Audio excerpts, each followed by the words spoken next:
Your mind is the architect of your reality. The Roman Emperor Marcus Aurelius wrote that our life is what our thoughts make it. This ancient insight reveals a startling truth. We do not control the events that happen to us, but we absolutely command our judgments about them. This is the core of Stoic philosophy. Today we are exploring a powerful mental technique rooted in this wisdom, a practice called thought rehearsal. It is a form of inner training where you consciously practice your responses to life before life even happens. By the end of this, you will possess a practical method to fundamentally reshape your daily experience. We will uncover how mentally walking through challenges can dissolve anxiety and how rehearsing virtue can make it your automatic default. How much of your stress is born not from events, but from the stories you tell yourself about them. At the heart of Stoic mental training is a profound concept called Prohairesis. This ancient Greek term refers to our faculty of choice, the inner citadel of our mind that governs our judgments, our assent to impressions, and our impulses to act. It is the commander of your internal world, the only thing that is truly and completely your own. The Stoic teacher Epictetus drew a famous line in the sand, stating that our own actions, our judgments, and our desires are within our power, while our body, our property, and our public reputation are not. Everything outside that line of Prohairesis is ultimately not under our command. Thought rehearsal is the dedicated practice of strengthening this very faculty. You are not practicing to control the world, you are practicing to command your own fortress. Imagine you receive harsh criticism from your manager in a meeting. The event itself, the word spoken, lies outside your control, but your Prohairesis, your faculty of choice, determines everything that follows. Do you assent to the impression that this is a catastrophic personal attack, triggering shame and anger? Or do you exercise your judgment, pausing to consider if there is a useful kernel of truth you can extract, then choosing a calm and measured response? That pivotal moment of choice is where your freedom resides. Where in your own life do you feel the most distress? Is it truly the situation itself, or is it the storm of reactions you have come to habitually unleash within it? What if you could face your fears and future challenges with unshakable calm? This is the promise of a powerful Stoic exercise known as the Premeditatio Malorum, the Premeditation of Evils. Far from being a pessimistic exercise in worrying, this is a deliberate and rational form of thought rehearsal. Its goal is not to dwell on misery, but to disarm the power of the unexpected. By mentally walking through potential setbacks, you rob them of their capacity to shock you when they arrive. The Stoic philosopher Seneca advised that we should always anticipate the changes of fortune, not so that we may despair, but so that we may be undisturbed. He wrote that we suffer more often in imagination than in reality.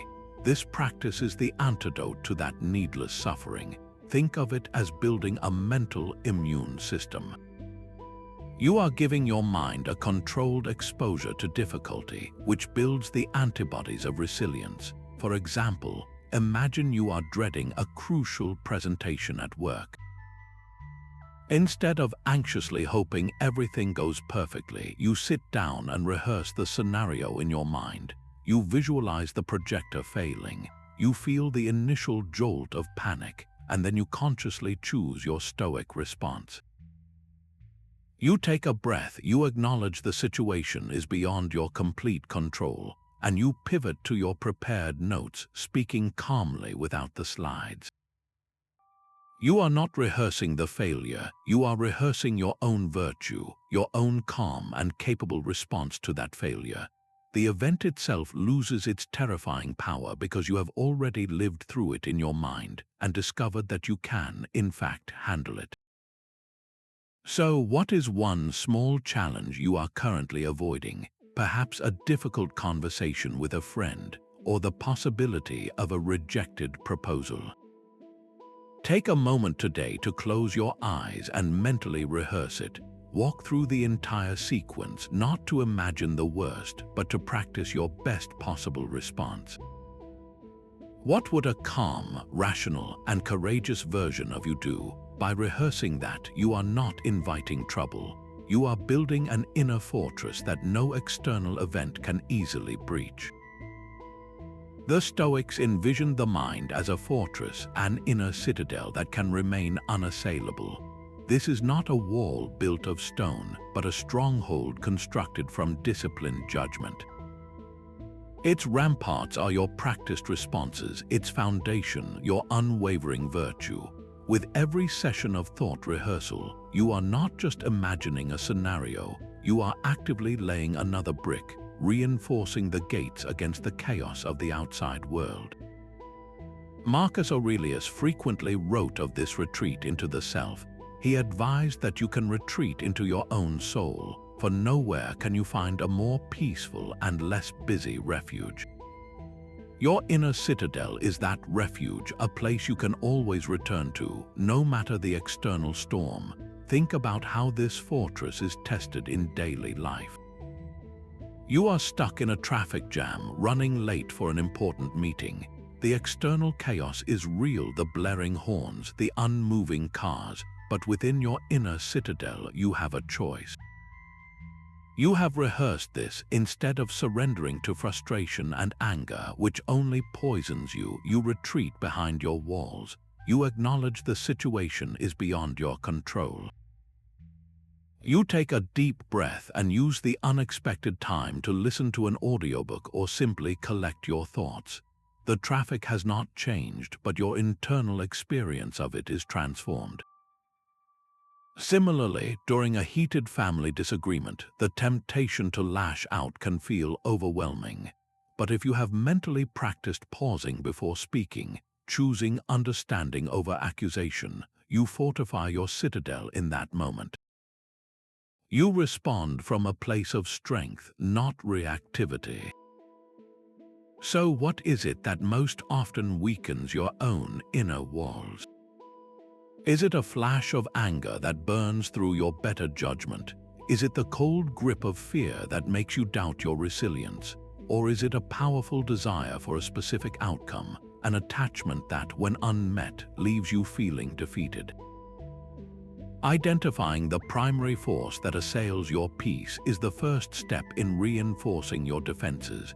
Your mind is your fortress. Through conscious and consistent practice, you can ensure it stands firm. The first step in transforming your reality is learning to see your thoughts not as facts but as impressions. This is the core of cognitive distancing, a fundamental Stoic skill. It is the mental discipline of creating a small space between a triggering event and your reaction, a moment to observe the machinery of your own mind at work. Epictetus taught that men are disturbed not by things, but by the views which they take of them. The event itself is neutral. It is the story you instantly tell yourself about the event that creates the storm of emotion. Cognitive distancing is your tool for questioning that story before you accept it as the whole truth. Think of your mind as a courtroom. Your initial, raw impression is like an overzealous prosecutor making a dramatic opening statement. This statement is not evidence, and it is certainly not the verdict. Cognitive distancing is you, as the impartial judge, banging your gavel and saying, "I will hear this claim, but I require proof before I render a judgment." You are learning to withhold your assent. For example, you might notice the thought, "I am going to fail this presentation, and everyone will think I am incompetent." Without cognitive distancing, that thought instantly becomes your reality, flooding you with anxiety. With this practice, you simply observe the thought. You mentally label it, that is the fear of failure thought appearing again. You see it as a mental event passing through, like a cloud in the sky, rather than as a concrete truth you must obey. The thought loses its power the moment you stop fighting it or believing it and simply acknowledge its presence. For the rest of today, choose one recurring negative thought that often troubles you. It might be, "I am not good enough," or "this situation is unbearable." Your only task is to catch it each time it arises and silently note, "I am having the thought that I am not good enough." Do not argue with it, do not try to make it go away, just watch it come and watch it go. This simple act of observation is how you begin to dismantle the automatic stories that have been running your life. Stoic mental training hinges on a crucial discipline, the discipline of assent. This is the active, conscious moment where you decide which thoughts to empower and which to let pass. It is the deliberate gatekeeper of your inner citadel. Every day you are bombarded with impressions, raw data from the world, a frown from a colleague, a missed deadline, a critical comment. The discipline of assent is your power to pause and ask, "Is this true? Is this helpful?" before you give your approval and let that impression dictate your emotions and actions. You have this brief, sacred space to intervene. Marcus Aurelius captured this power perfectly when he wrote, "You have power over your mind, not outside events. Realize this, and you will find strength."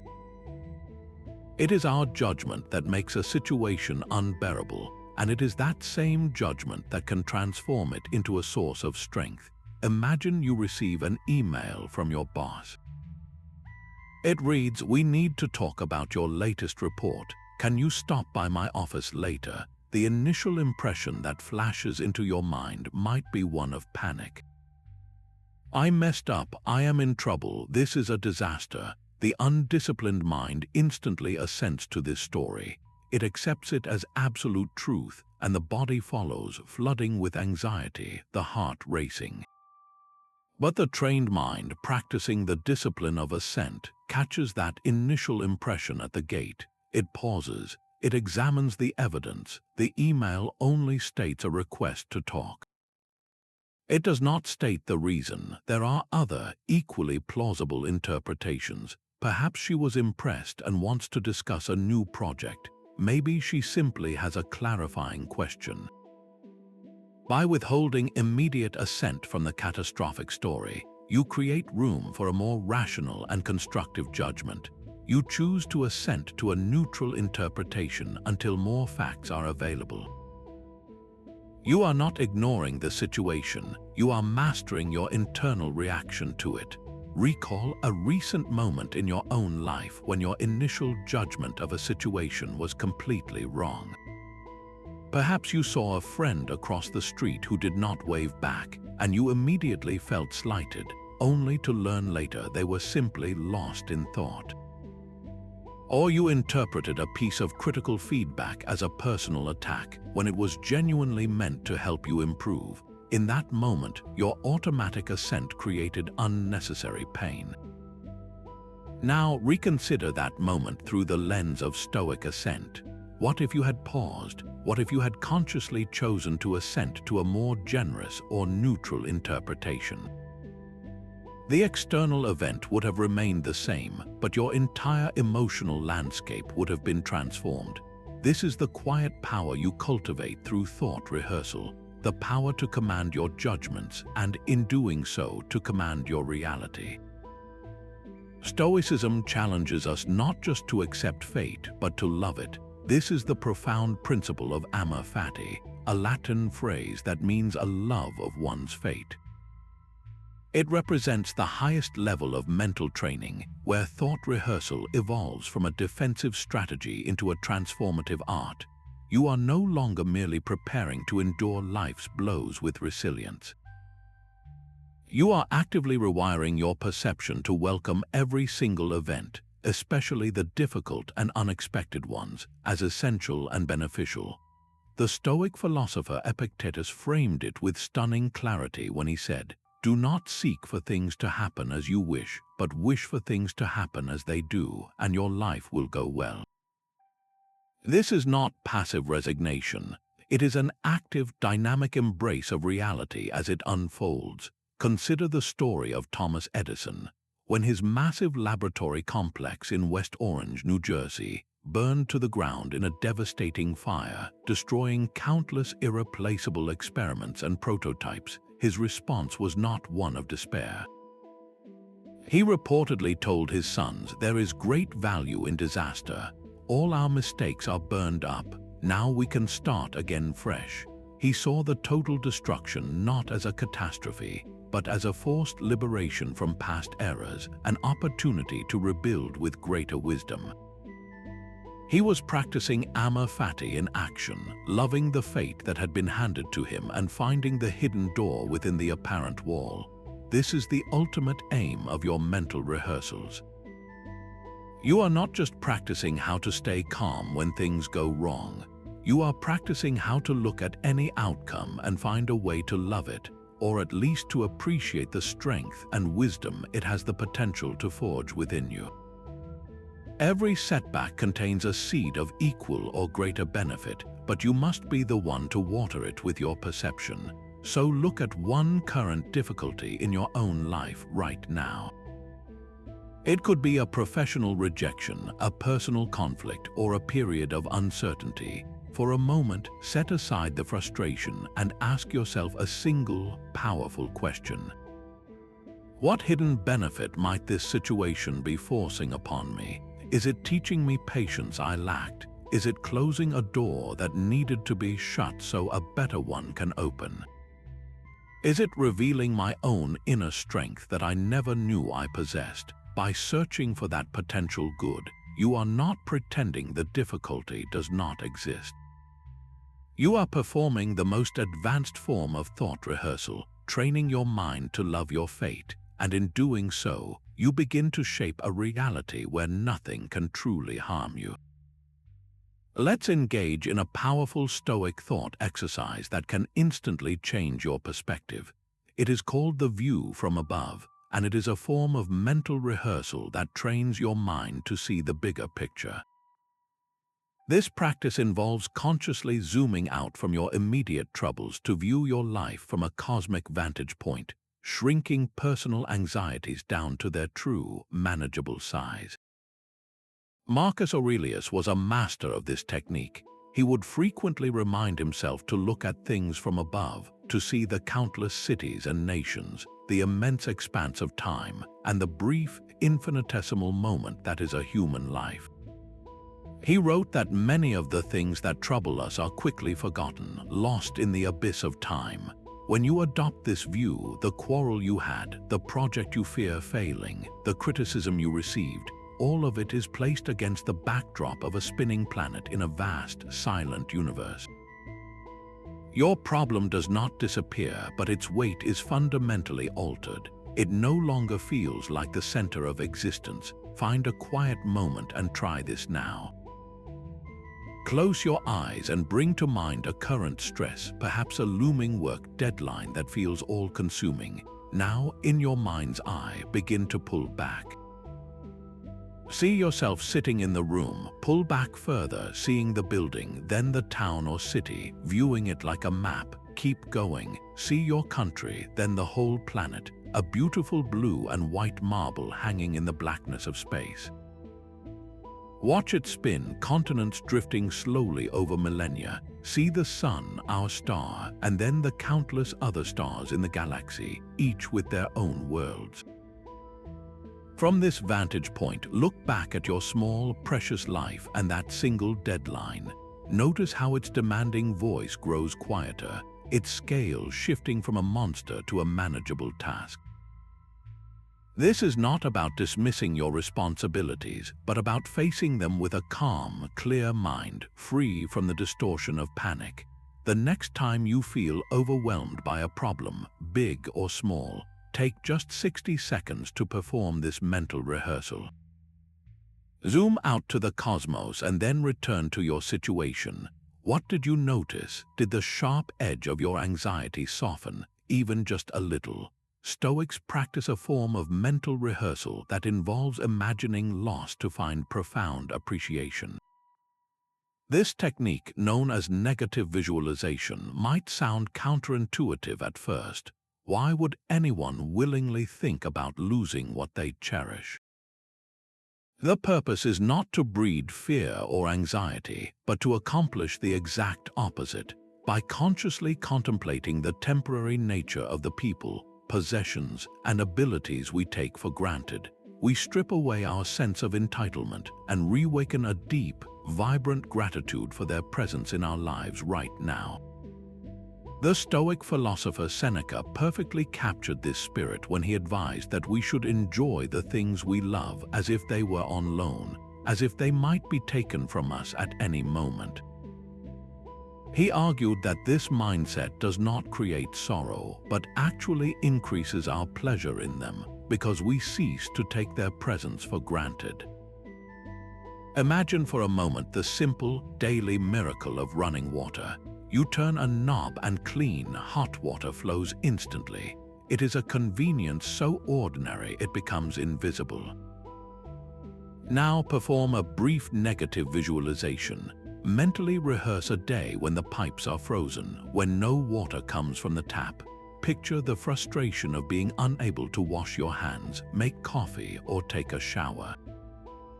Feel the minor hardship of it, then release the thought and return to the present moment. That next time you turn the knob and water flows, notice the shift. It feels less like a given and more like a gift. The object has not changed, but your perception of it has been fundamentally enriched. This same practice applies to relationships. Think of someone you love deeply. For just a minute, allow yourself to imagine a world without them in it. Feel the genuine ache of that absence. Then, open your eyes or return your focus to the present where they are still here. That familiar love you feel is now sharpened, more precious because you have briefly touched its fragility. You are not cursing your life by imagining loss. You are breaking the hypnotic trance of taking things for granted. So, choose one thing you are genuinely grateful for today. It could be your health, your sight, your home, or a specific person. Close your eyes and give yourself 1 minute to mentally lose it. Walk through the details of a world where it is gone. Then, let the thought dissolve and return to the reality where you still possess it. How does your appreciation for it feel now? This is the quiet power of negative visualization. A deliberate rehearsal that transforms ordinary life into a continuous source of wonder. Every effective Stoic mental practice is built upon one foundational distinction. This is the dichotomy of control, the essential filter that makes thought rehearsal so transformative. It is the stark line Epictetus drew when he said that the chief task in life is this: to identify and separate matters so that we can say clearly to ourselves which are things not in our power and which are things within our power. All the mental training we have explored, from premeditating challenges to loving your fate, must pass through this simple, powerful filter to be truly effective. Thought rehearsal is not about trying to control the uncontrollable. Its immense power is unlocked when you focus your mental energy exclusively on what you can command and consciously release your grip on everything else. You are practicing your own responses, your own judgments, and your own chosen actions. This is your true domain. Everything else, from the weather to another person's opinion to the final outcome of a venture, lies outside the walls of your inner citadel. Consider a common source of modern anxiety, the job interview. You spend days worrying about the outcome. Will they like me? Will I get the offer? This kind of mental rehearsal is exhausting and futile because the final decision is entirely outside your control. The Stoic approach reframes the entire exercise. Your thought rehearsal now focuses solely on what is within your power. You mentally practice arriving on time, dressing professionally, and researching the company. You rehearse answering questions with clarity and confidence, and you practice asking insightful questions of your own. You even visualize yourself maintaining a calm and composed demeanor if you are asked a difficult or unexpected question. You are rehearsing your character and your preparation, the only things that are truly yours to command. The outcome of the interview remains in the hands of others, but by focusing your mental practice here, you walk into that room not as a desperate petitioner, but as a person of virtue, ready to present your best self regardless of the result. This is the profound shift that the dichotomy of control enables. It transforms anxiety into purposeful action. Take a moment and grab a piece of paper. Write down 3 things that are currently causing you worry. Now draw a line down the center of the page. On one side, list everything about those situations that is within your control. Your effort, your attitude, your preparation. On the other side, list everything that is not. The final decision, other people's reactions, luck or chance. Your path to peace lies in pouring all your energy into the first column and gracefully letting go of the second. How would you live today if you knew it was your last? This question is the heart of a profound Stoic practice known as Memento Mori, a Latin phrase that translates to remember you must die. Far from being a morbid obsession with the end, this is a powerful form of thought rehearsal designed to bring vibrant clarity and purpose to your life right now.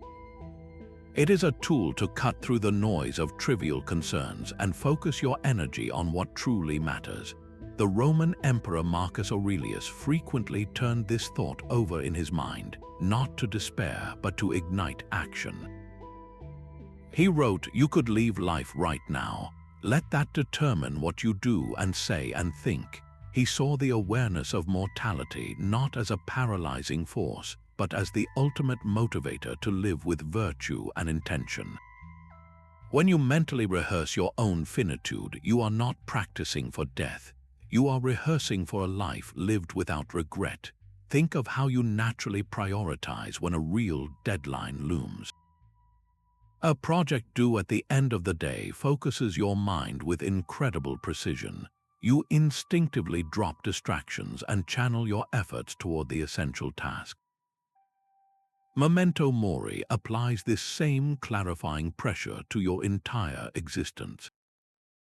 It asks, if today were the final page of your story, would you be spending your time on this argument, this worry, this endless scroll through social media? Or would you finally have that meaningful conversation, express your gratitude, or take one concrete step toward a long-held dream? The practice dissolves procrastination at its root. A simple way to integrate this is to begin each morning with a brief moment of reflection. Before the day's demands rush in, sit quietly for just 60 seconds. Acknowledge the simple, sobering truth that this day, like all days, is a finite gift. Then, let that awareness shape your intentions. Ask yourself, if this were my last day, how would I want to show up? What one act of kindness would I perform? What pettiness would I release? This daily mental rehearsal does not cast a shadow over your life. It washes the colors clean, making every moment more vivid and significant. So, take a moment for a truly honest reflection. If you fully embraced the truth of Memento Mori, what is the first thing you would stop doing? Would you stop holding that grudge or wasting hours in fear and indecision? And what is the first thing you would start doing? Would you start telling people you love them, or finally dedicate yourself to the work that calls to you? This is not a rehearsal for an ending. It is the most important rehearsal for your life.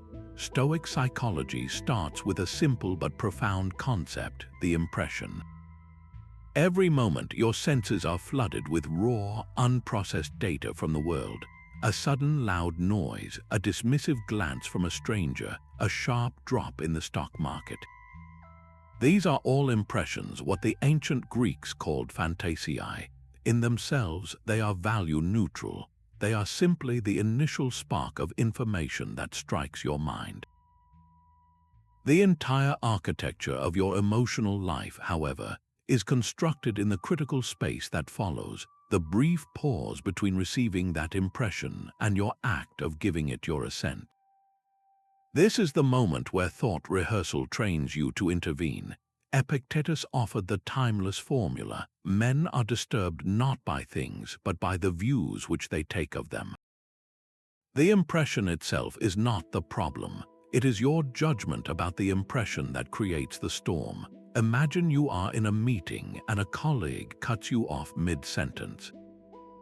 That interruption is the impression, a simple event.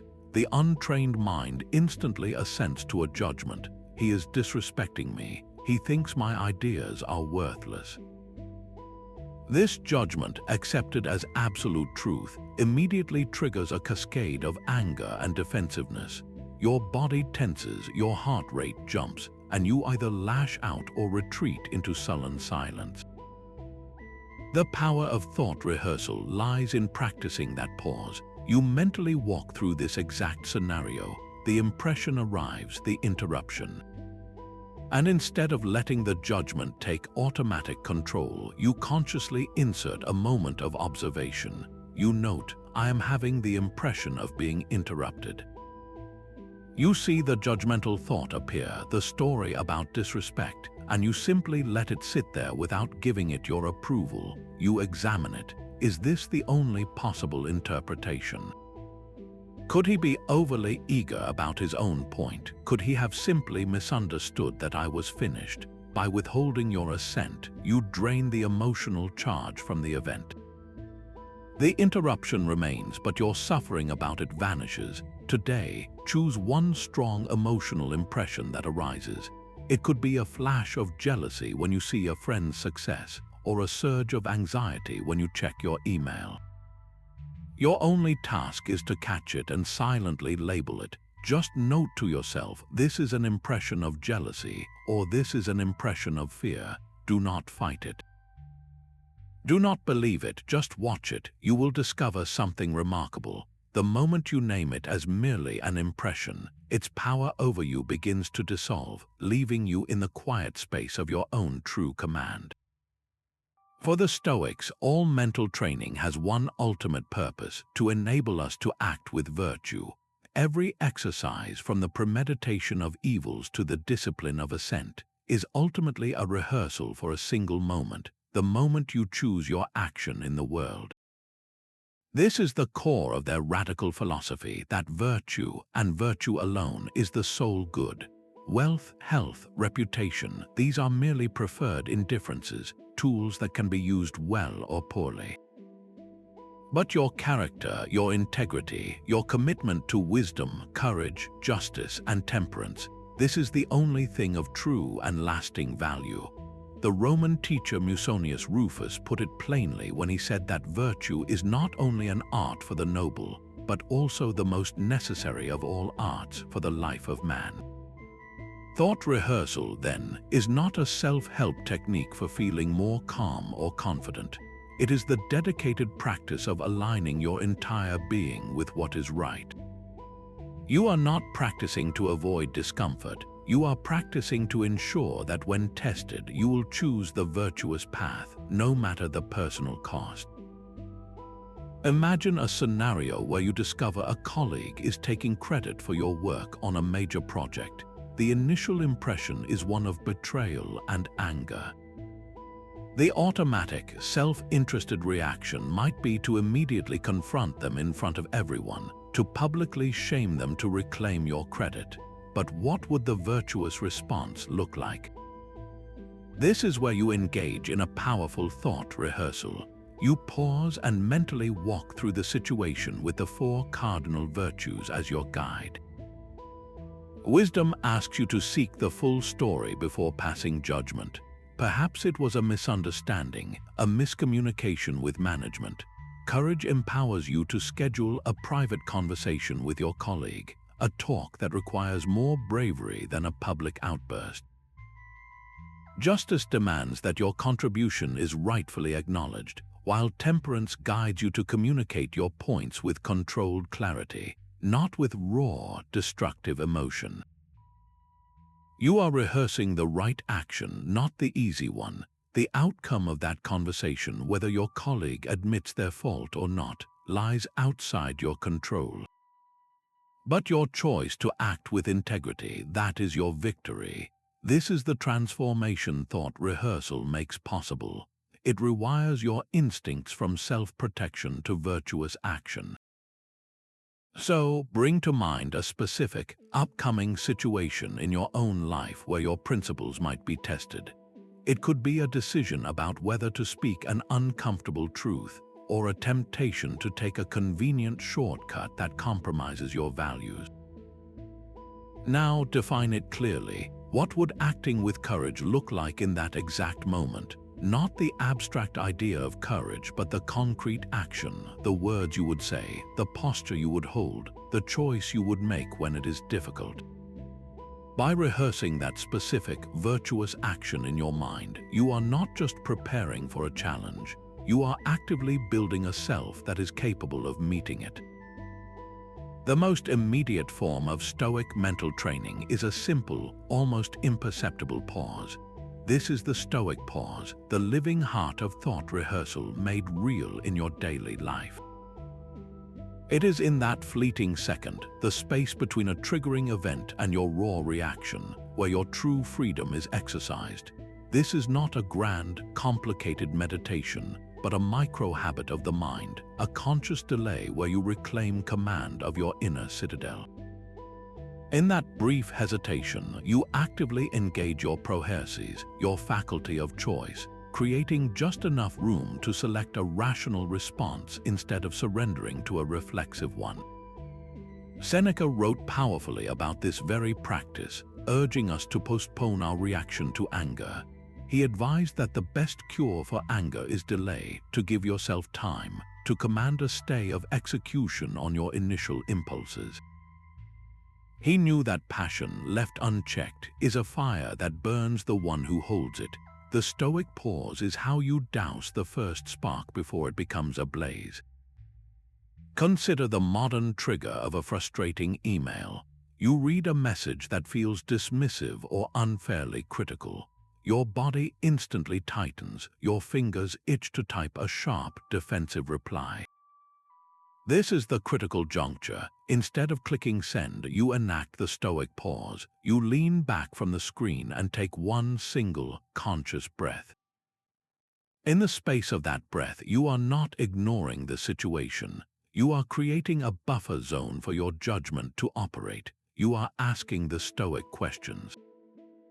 Is this within my control? What is a virtuous response here? The email itself is an external, but your reply is entirely your own. That one breath provides the distance needed to craft a response rooted in clarity, not in reaction. Your commitment to this practice begins now. Tomorrow, make a conscious pledge to implement the Stoic pause at least 3 times. The first time you feel a surge of irritation in traffic, pause and breathe before gripping the wheel tighter. The next time a family member says something that triggers you, pause and breathe before answering. The third time you read a stressful notification, pause and breathe before your mind spirals into worry. After each pause, simply notice the shift. Did the impulse to react with anger or anxiety lose its force? Did a more considered path forward suddenly appear? This tiny space is where you build the life you want, one deliberate breath at a time. Stoic thought rehearsal extends beyond the self to encompass our connection to all of humanity and the universe.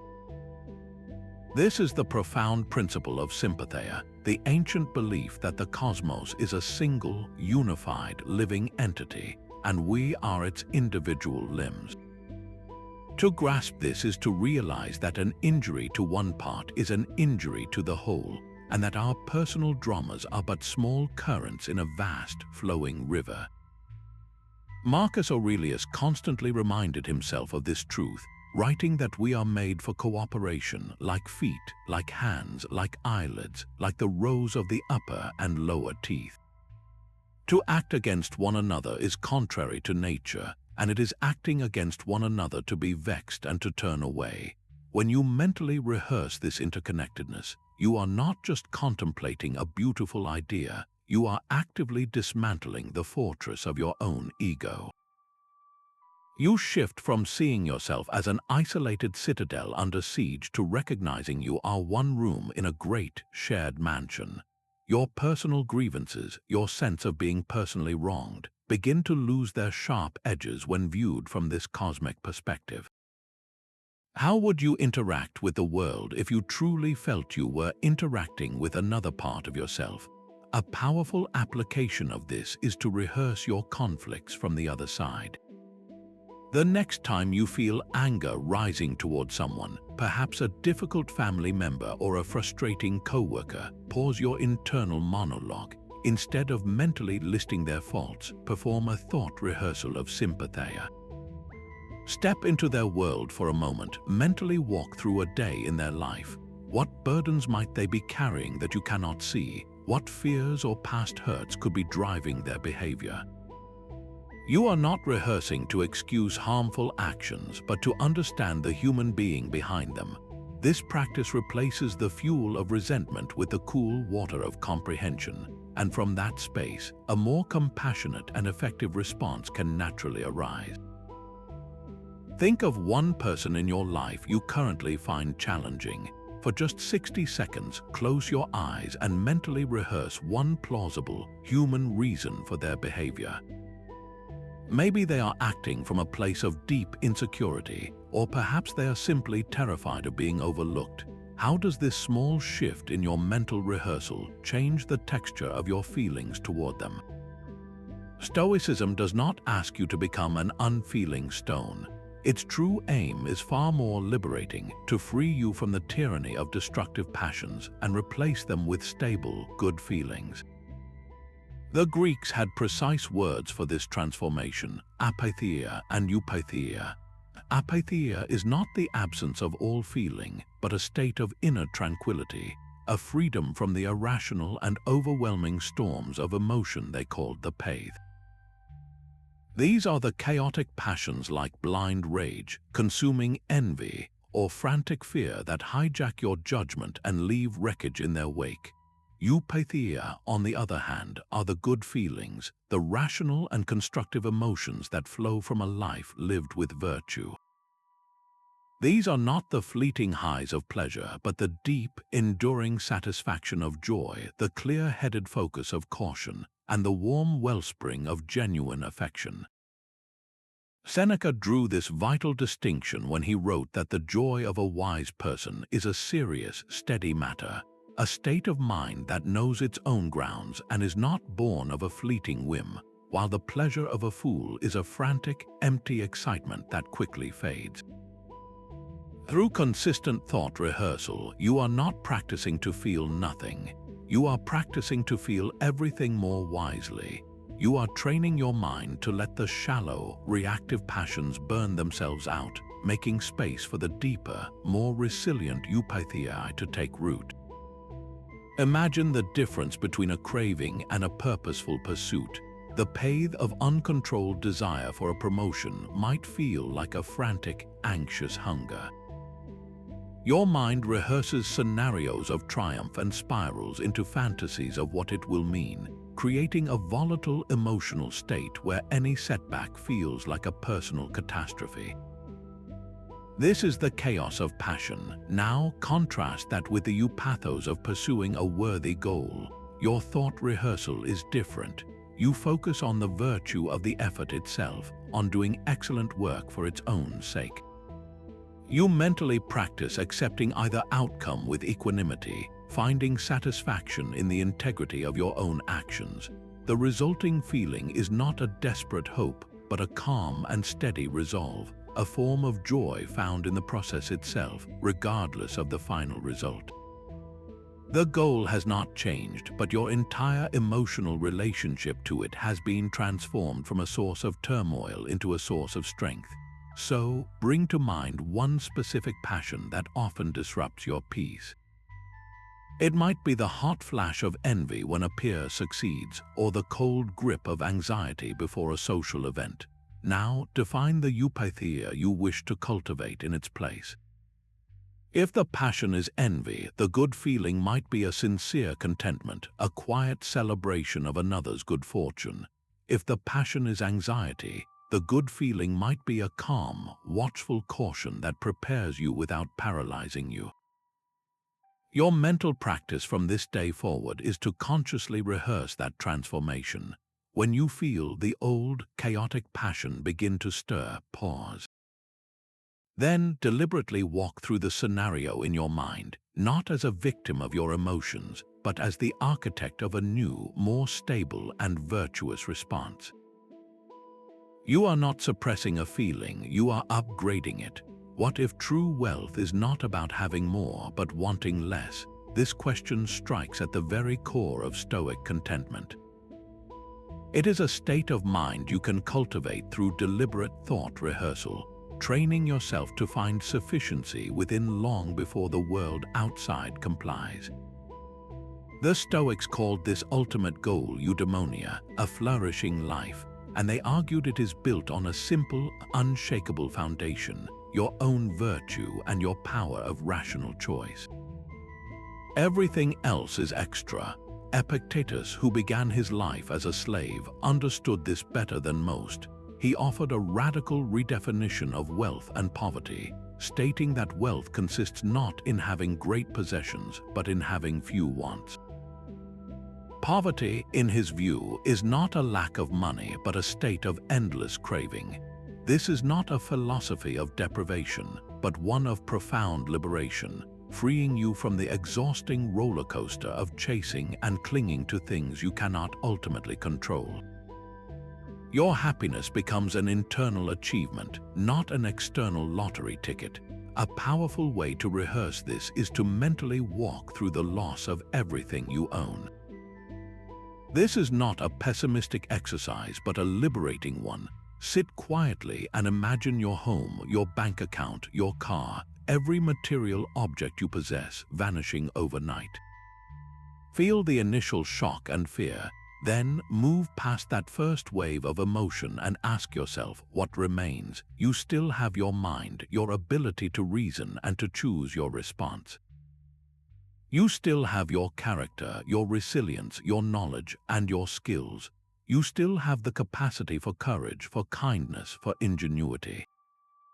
These are the true resources, the inner wealth that no external circumstance can strip from you unless you willingly surrender it. By rehearsing this scenario, you are not inviting disaster. You are proving to yourself, in the safety of your own mind, that you are more than your possessions. You are building a foundation of self-reliance so solid that the fluctuating winds of fortune cannot shake it. So take a quiet moment for a truly grounding reflection. Make a mental list of 3 non-material things you possess that you can always rely on. Is it your sense of humor that can lighten a dark moment? Is it the knowledge you have worked hard to acquire? Is it the simple, steady rhythm of your own breath, a sign of the life still within you? These are your real treasures. No market crash can devalue them, and no thief can steal them. By consciously rehearsing your satisfaction with this inner abundance, you begin to live from a place of genuine and unassailable wealth. One of the most powerful tools for Stoic mental training is also one of the simplest, a journal.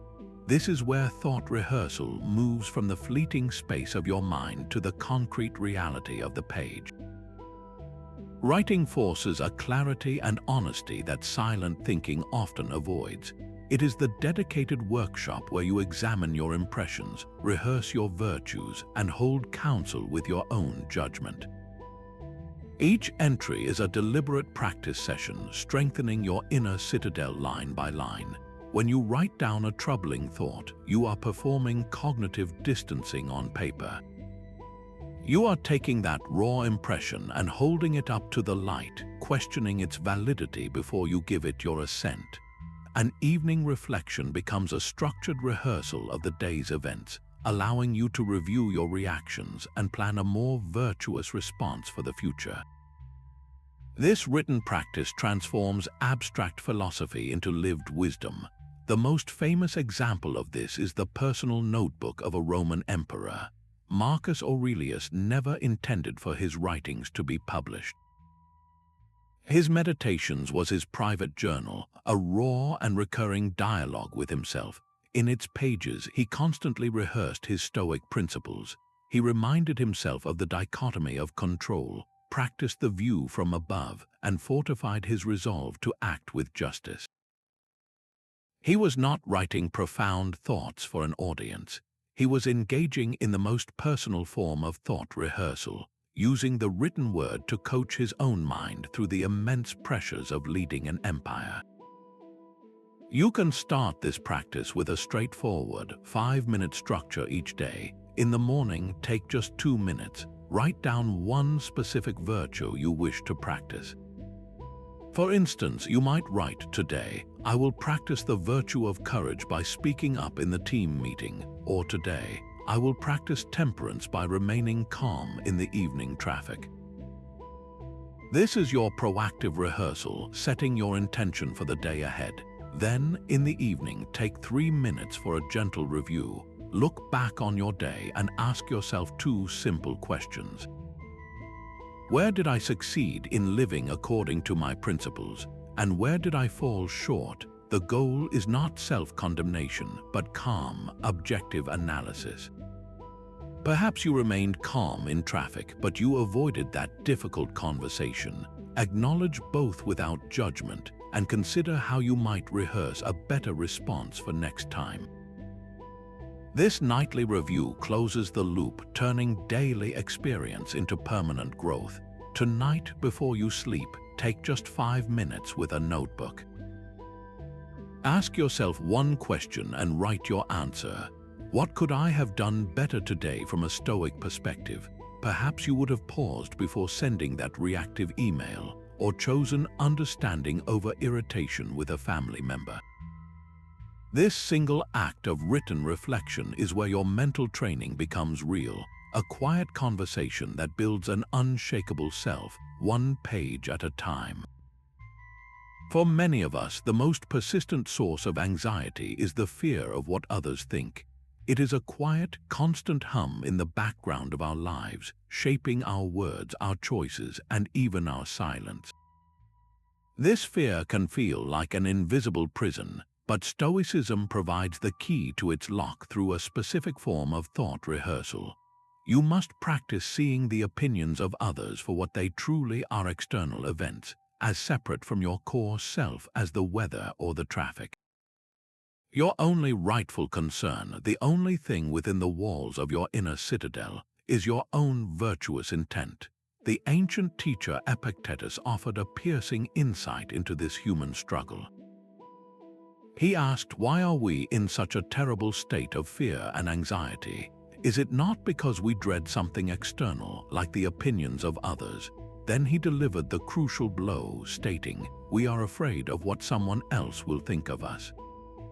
We tremble before the opinion of people who are not even good judges of what is right and wrong. We hand over the keys to our happiness to those who may not even have a clear map to their own. This is the core of the rehearsal. You are not practicing to become immune to feelings, but to redirect your attention from an uncontrollable external to a commandable internal. Your character is your business. Another person's judgment of it is theirs. A powerful way to put this into practice is to create a mental courtroom. When you are preparing for a situation where you fear judgment, perhaps a presentation where you will share an unconventional idea, or a social gathering where you feel pressure to conform, you conduct the trial in your mind ahead of time. You are the sole judge. The prosecutor stands up and presents the case for the fear of judgment, listing all the potential criticisms and negative opinions. You listen calmly, then you take the bench and deliver your ruling. The verdict is this: the opinions of others are noted, but they are deemed external and outside the court's jurisdiction. The only matter this court will rule on is the defendant's intent. Was my intention virtuous? Did I act with integrity, courage, and honesty? If the answer is yes, the case is closed. You mentally rehearse walking into that room, speaking your truth with clarity. and then releasing the outcome, whether it is met with applause or silence, praise or scorn. You have already affirmed your own worth in the inner court, so the external verdict holds no power to define you. Think back to a recent moment when you felt held back, when you bit your tongue or changed your actions purely from a fear of being judged. Now rewind that moment in your mind, rehearse it again, but this time step onto the stage of your life free from that fear. What would you have said? How would you have carried yourself? What small act of authentic self-expression did you deny the world? This is not about rewriting the past, but about training your mind for the next opportunity. By rehearsing your freedom from external validation, you build a self that no longer requires permission to exist. Anger is a brief madness, the Stoics said, but it is one we can learn to prevent through mental training. They saw anger not as an uncontrollable emotional explosion, but as the result of a specific chain of internal events. It begins with a first impression, a feeling of being wronged. But anger itself is born in the next moment, when you give your full assent to a specific judgment, the belief that you have suffered an injustice and that the other person deserves punishment. Seneca, in his powerful work on anger, described it as the most hideous and frenzied of all the emotions, a temporary madness that is both destructive and utterly foolish. He wrote that no plague has cost the human race more dearly, for it is a short-lived insanity that leaves lasting ruin in its wake. The goal of Stoic rehearsal is to intercept this process before the fire ignites, by practicing a more rational and compassionate interpretation of the triggering event. Consider a common scenario that sparks immediate frustration. You are working on a critical team project, and a colleague consistently misses deadlines, putting the entire deliverable at risk. The initial impression is one of being disrespected and having your hard work undermined. The untrained mind instantly assents to the judgment. He is lazy and inconsiderate, and he deserves to be reprimanded. This judgment fuels the desire for revenge, the impulse to send a sharp email or call him out publicly. Now, let us rehearse the Stoic alternative step by step. First, apply cognitive distancing. The moment you feel the heat of anger rising, pause, mentally label the impression. I am having the thought that my colleague has wronged me. This creates a sliver of space. Second, within that space, examine the intentions. Challenge your initial judgment with wisdom. Is it absolutely true that he is acting out of malice? Could there be other explanations? Perhaps he is overwhelmed with personal issues, or struggling with a part of the project he does not understand, or simply lacks the organizational skills he needs. You are not excusing the missed deadline, but you are reframing the story from one of personal attack to one of human fallibility. Third, choose a constructive response rooted in virtue. What would courage and justice look like here? Instead of rehearsing the angry confrontation, you mentally walk through requesting a private meeting. You practice speaking with calm clarity, stating the impact of the missed deadlines on the project and the team, and asking a curious, non-accusatory question, such as, I want to understand what obstacles you are facing so we can find a solution together. You are rehearsing the goal of fixing the problem, not punishing the person. This mental practice rewires your automatic reaction from one of blind retaliation to one of purposeful resolution. So, identify your own most frequent trigger for anger.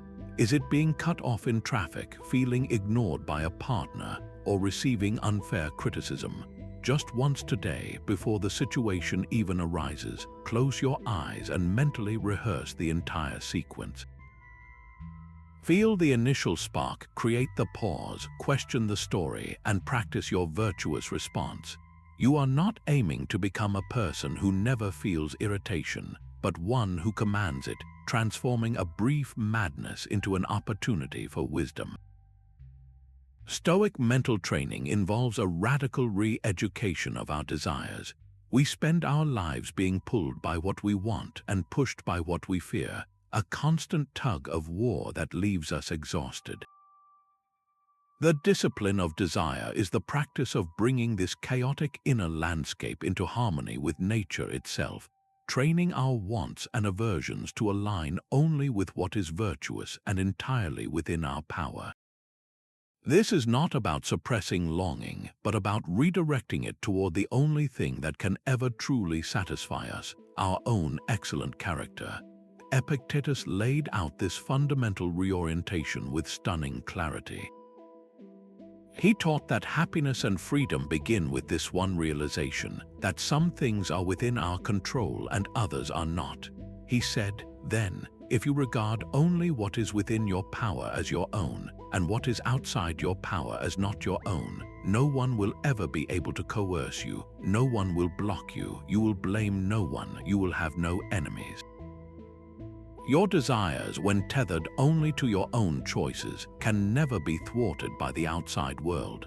This discipline is a daily thought rehearsal, a conscious and repeated affirmation that we should only desire virtue and what is naturally necessary for a flourishing life. Everything else, from wealth to reputation to specific outcomes, must be seen as preferred but ultimately indifferent to our core peace. Imagine you deeply desire a promotion at work. The untrained mind fixates on the outcome, the title, the salary, the validation. Your happiness becomes a hostage to a decision made in a closed-door meeting by people whose priorities you cannot control. The craving for this external creates a constant, low-grade anxiety, a fear that you might not get what you want. Now, apply the discipline of desire through thought rehearsal. You reframe the entire situation. You consciously practice desiring not the promotion itself, but the opportunity to act with excellence throughout the process. You mentally rehearse wanting to demonstrate integrity, diligence, and collaborative spirit. You desire the chance to do your best work, a goal that is 100% within your command. The promotion becomes a mere potential side effect, a preferred indifferent. If it comes, you receive it with gratitude. If it does not, your peace remains unshaken because you still achieved your true desire, which was to act virtuously. You got what you actually wanted, the integrity of your own effort. Your happiness was never in the boardroom, it was always in your choices. So, bring to mind one specific, unfulfilled desire in your own life right now. It could be for a particular relationship, a material possession, or a specific life outcome.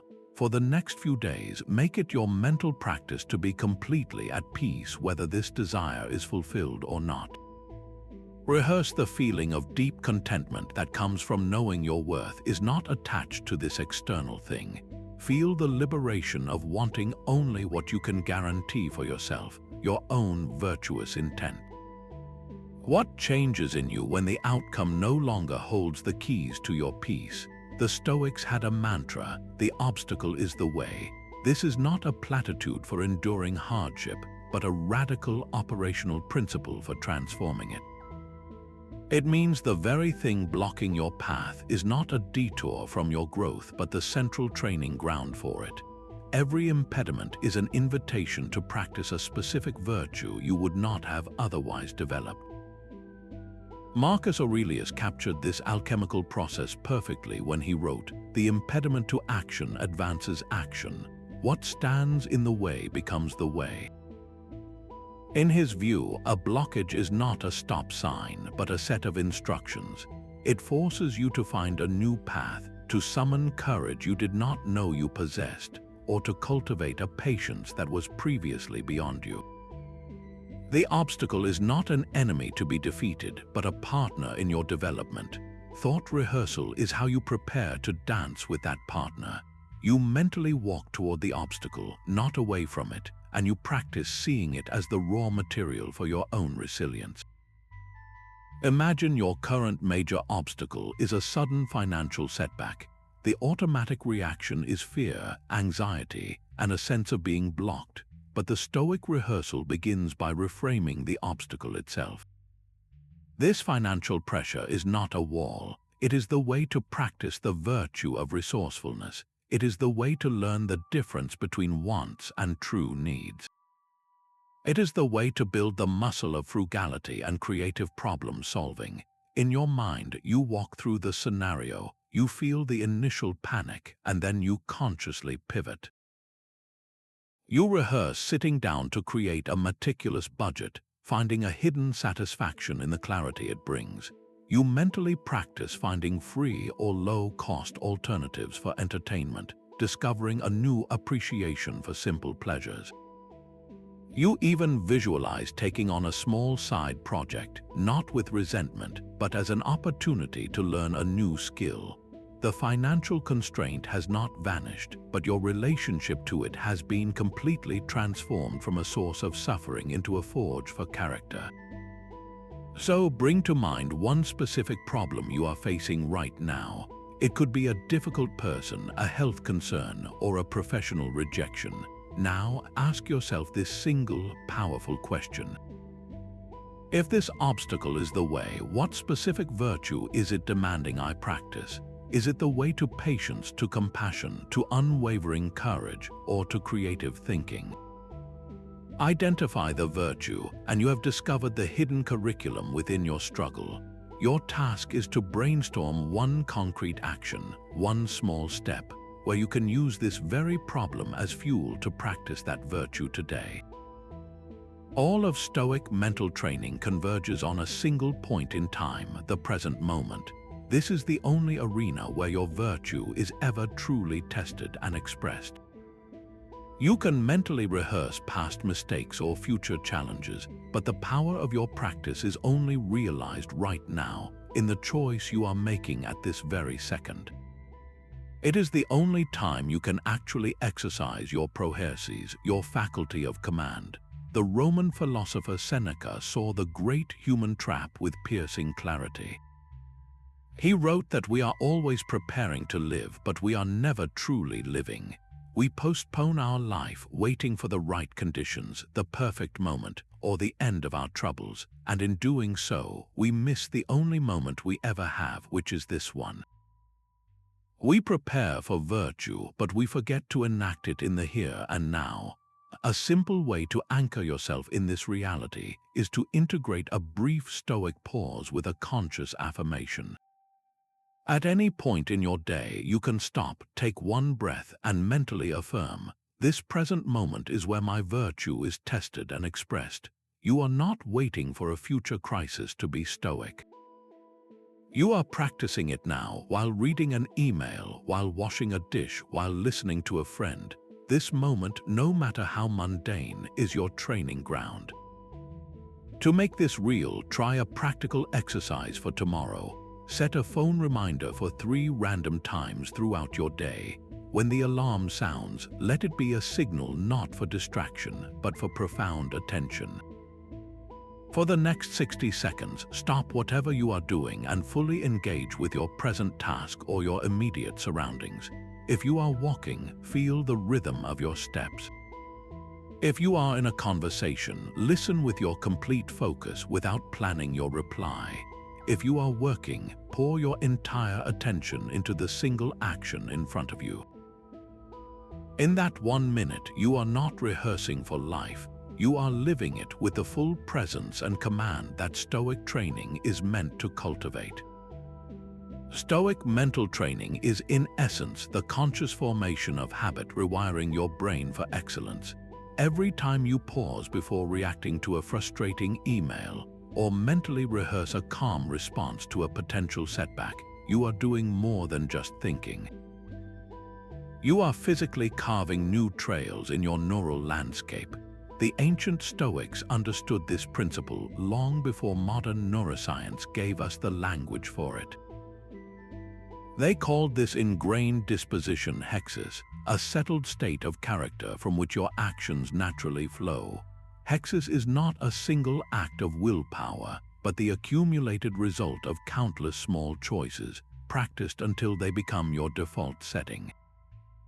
Your character is not what you claim to believe, but what you consistently do without having to think about it. Epictetus, who was deeply influenced by Aristotelian thought, emphasized that repetition is the mother of nature.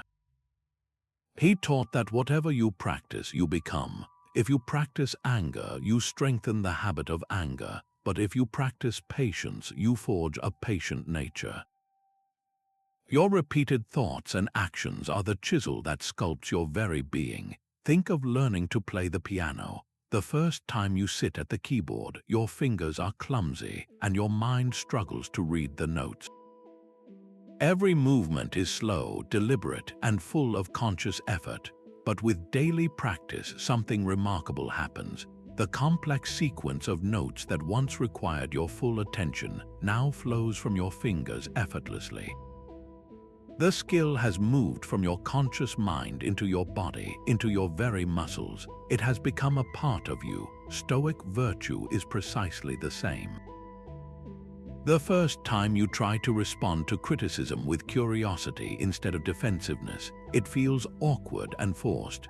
You have to consciously recall the dichotomy of control and talk yourself down from the ledge of anger. But if you rehearse that response every single day in your mind and in your life, a shift occurs.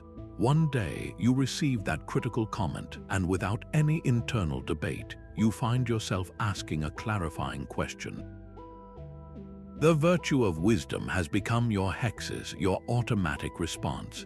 The obstacle no longer triggers a panic, but a calm assessment.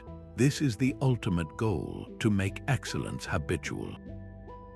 So, what one small Stoic principle will you commit to rehearsing for the next 7 days?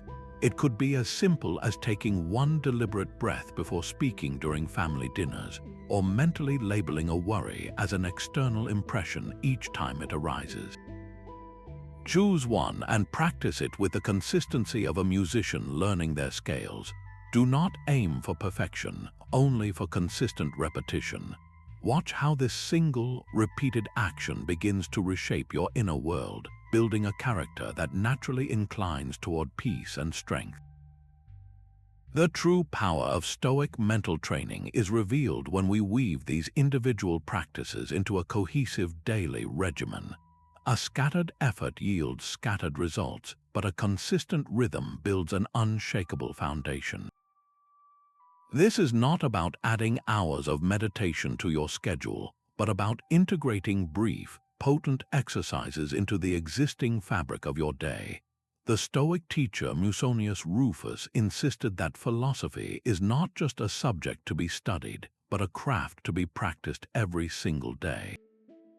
He argued that just as a carpenter or a shoemaker must work at their trade consistently, so must we work at the art of living well. Your daily mental regimen is that work, the dedicated practice of your chosen craft, which is a resilient and virtuous character. A simple, sustainable structure can transform these principles from ideas into instincts. Begin your morning with 5 minutes of quiet preparation. Before the day's demands descend, sit with a notebook. First, set a clear intention by naming one virtue you wish to embody today, such as patience during your commute or courage in a specific conversation. Second, perform a brief negative visualization. Bring to mind one person or possession you cherish, and for just a moment, contemplate its temporary nature, allowing gratitude to flood in as you return to the present. Finally, take a mental flight with the view from above. Pull back from your immediate concerns to see your life against the vast canvas of the cosmos, shrinking your anxieties to their true, manageable size. This trio of practices sets a tone of purpose, gratitude, and perspective. Throughout your day, your primary practice is the Stoic pause. This is your real-time training, the moment you reclaim your command when a trigger arises. It requires no extra time, only conscious awareness. When a frustrating email arrives, pause and breathe before replying. When a plan falls apart, pause and recall the dichotomy of control. These micro moments of choice are where your morning rehearsal meets reality. Then, as the day concludes, spend another 5 minutes with your journal for an evening review. Look back without self-judgment. Where did you act in alignment with your morning intention? Where did you fall short? What impression most disturbed your peace? And how might you rehearse a better response for next time? This gentle audit turns daily experience into permanent wisdom. The goal is not a perfect, rigidly executed routine, but a faithful and consistent effort. A missed morning or a forgotten pause is not a failure. It is simply the next opportunity to begin again. The regimen itself is a form of thought rehearsal, training your mind to return to this structured practice again and again until it becomes your natural rhythm. So the challenge is this: design your own 5-minute Stoic morning for tomorrow. What one intention will you set? Which cherished part of your life will you briefly visualize losing to reawaken your appreciation? Will you take that cosmic view to put your day in perspective? Your personalized routine is the loom on which you will weave these powerful threads into the unbreakable fabric of your character. Your mind is no longer just a place where thoughts happen. It is a workshop where reality is actively forged. We began by exploring the ancient power of Prohairesis, your inner citadel of judgment that stands as the only thing truly your own. From there, we practiced strengthening its walls through the premeditation of future challenges, learning to disarm anxiety by facing it in the safety of our minds. We built the crucial skill of cognitive distancing, observing our thoughts as passing clouds rather than absolute truths, and we committed to the ultimate aim of this entire practice: a life lived in alignment with virtue. This is not a collection of abstract ideas, but a unified system for reclaiming your inner world. The Roman Emperor Marcus Aurelius left us with a final, unifying thought that captures the essence of this entire journey. He wrote, "The universe is transformation. Our life is what our thoughts make it. The external world is in a constant state of flux, a river of change you cannot stop. But your life, your actual experience of reality, is crafted entirely from the raw material of your own trained judgments." This is the profound liberation Stoic mental training offers. It is not a temporary fix or a weekend project. It is the lifelong, daily practice of returning to your workshop, of rehearsing your responses, and of sculpting a character that remains unshaken by the storms of change. Your reality awaits your command. If this journey into the power of thought has reshaped your perspective, subscribe for more practical Stoic wisdom to guide your path. And in the comments below, we would love to hear from you. Share one insight you have gained about how you can begin transforming your own reality through the conscious practice of your mind.